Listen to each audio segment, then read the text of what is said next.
Hello everyone, welcome to this BioIT World webinar on next generation R&D virtualization strategies brought to you by Oracle.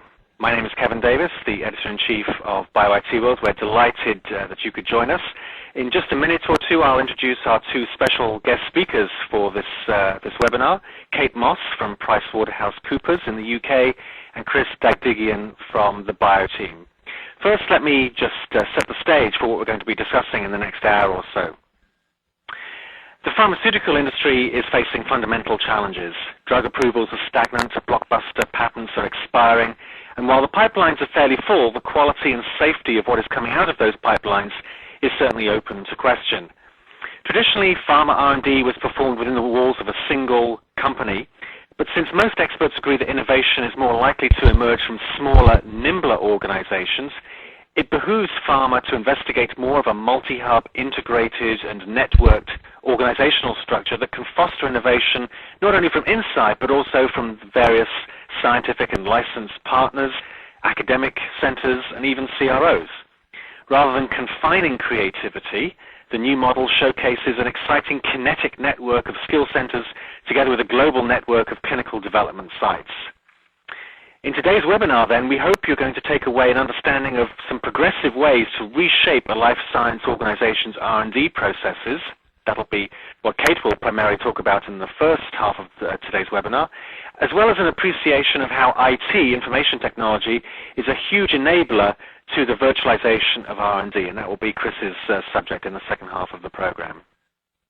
So, as I said, we have two fantastic speakers. In about 20 or 25 minutes, I'll introduce Chris Dagdigian of the Life Sciences IT consultancy, the Bio team.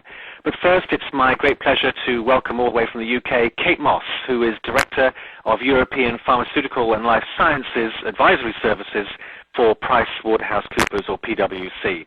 Kate began her career as a sales rep, moved into clinical development and program management within pharma, biotech, CROs, and some virtual companies.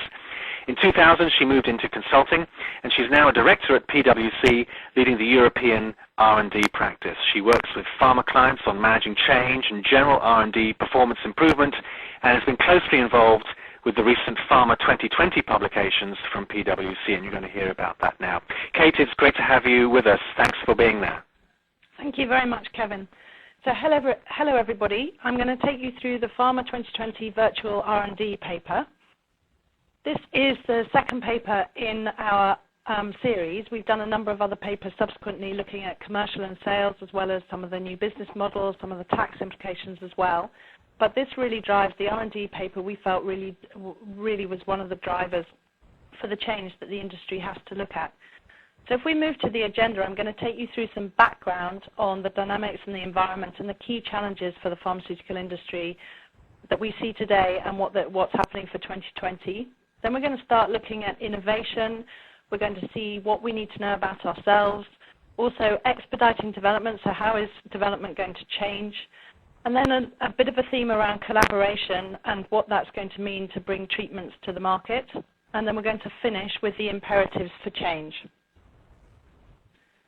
So many of you are very aware that the environment is difficult at the moment for the pharmaceutical industry, and there are a number of changing priorities. There are increasing costs of clinical trials. There's very high regulatory hurdles. We all know about the patent expiries, and I'll show you some data on those later. There's declining R&D productivity